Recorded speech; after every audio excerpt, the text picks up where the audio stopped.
Hello, everyone, and welcome to the Point Urban Homestead. This is the update for winter 2022 and January 2023 update.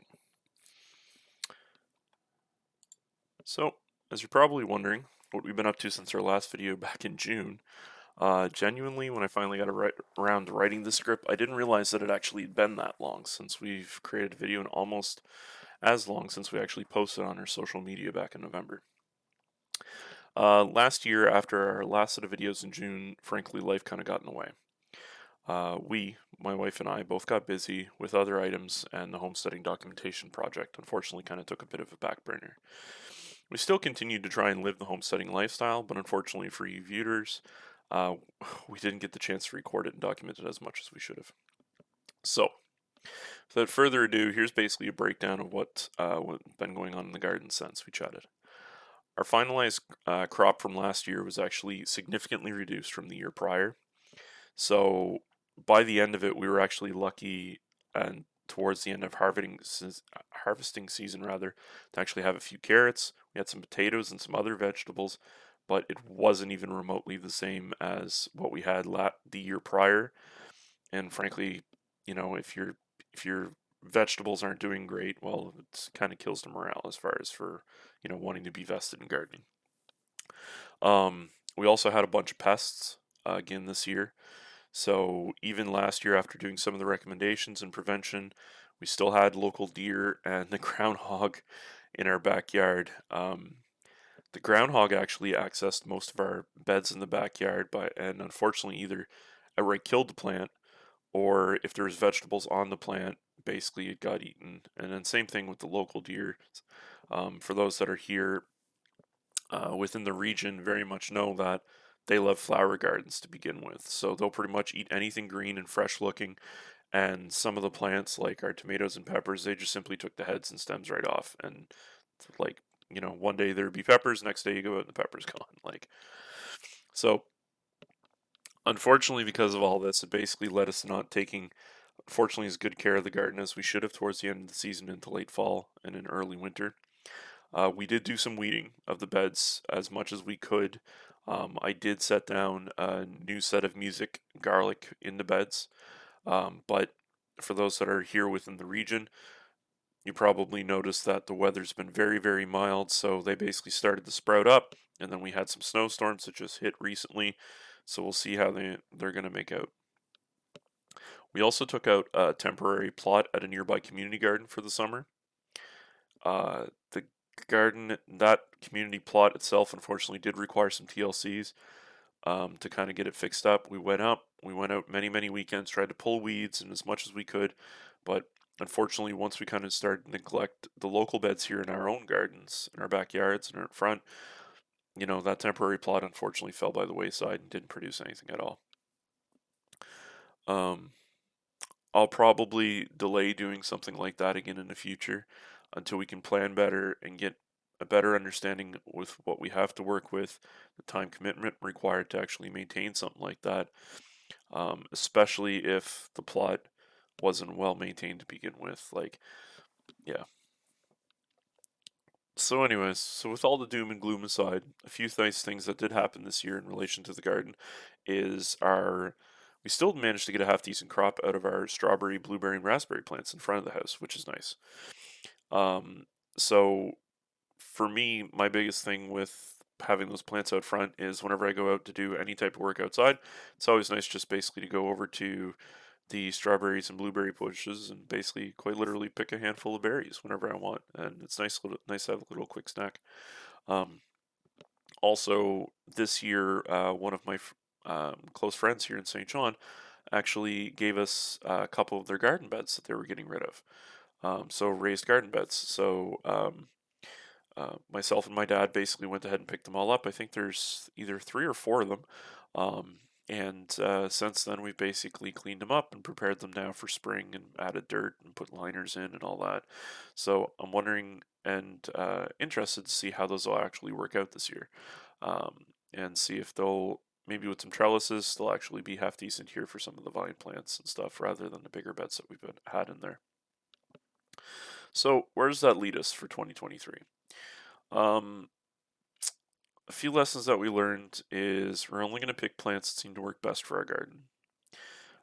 Keeping in mind of basically the plotting and box rotation. So in other words, I'm not going to plant garlic in the same bed every year.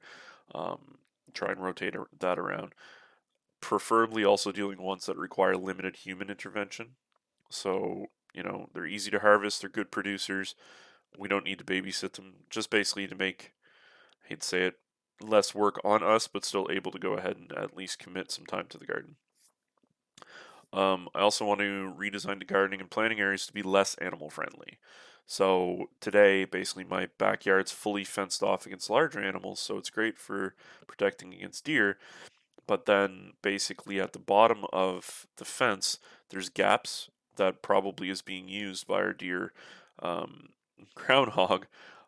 That's allowing them, unfortunately, access to my yard. I thought I got all of them last year, but unfortunately, it looks like that's not the case. So I'm hoping to either see if I can put more fencing to cover up those gaps, or frankly, build kind of gardening boxes over our existing beds.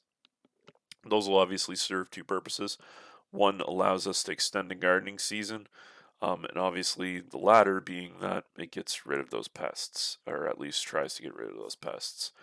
I've got a I got a good book here about basically extending the gardening season. I think it was year-round vegetable gardening, from one of the local authors here for Atlantic Canada, and she basically kind of overviews, how you can go ahead and extend your gardening season and stuff like that. But it also has some really nice diagrams as to, how to build quite literally like for cold boxes. So looking at something like that.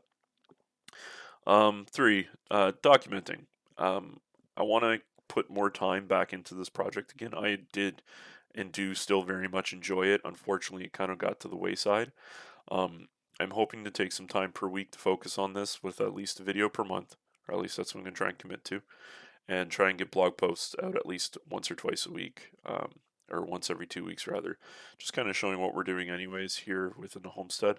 Like I said, the biggest thing is, excuse me, for us, we still continue to do it. We just forgot to document it. And that's where I'm hoping, frankly, taking more pictures, just making more notes, and basically kind of going from there, just to kind of, keep the posts and keep the communication alive, if that makes sense.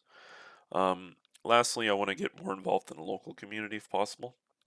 So, last year we had the opportunity during the summer. I went to a workshop here in the city at one of the local nurseries, and basically learned about monarch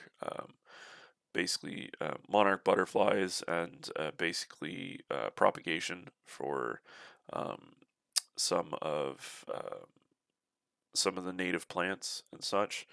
Um, Additionally, we also became part of another local community group here, um, basically dealing with other gardeners. Most of those were more along the lines of like flower based rather than true gardening, right? Or anyways, vegetable gardening instead of flower gardening. They're all gardens at the end of the day, but so we joined up with them last year. We've attended a couple of meetings, but frankly the problem is between like scheduling commitments with work and we have some small humans here in the house too.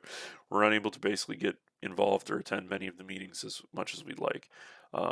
With everything going from a shift now from COVID, which was digital and was great because then it doesn't matter what time, we probably could at least open a laptop and listen in. Now we're basically having to go back and do those meetings in person, and frankly, like I said, it's really hard to do with little humans needing to be in bed at a certain time and other work stuff. So anyways, I'm hoping that um, both myself and my wife were able to actually go ahead and attend some of those more meetings, maybe to get some more open discussions with other homesteaders or gardeners here within the city, or in the region, and maybe even doing some interviews actually on this channel, and kind of going from there. So, with that said, that's all, folks. I just wanted to give you guys an update, letting you know where we're at, why, frankly, there was a lack of communication and updates. But hoping within the next few months we'll be able to get back into the normal swing of things as we enter into spring. So, thanks everyone for watching. As always, hit that like and subscribe button for more videos, and check us out on Facebook for our blog posts.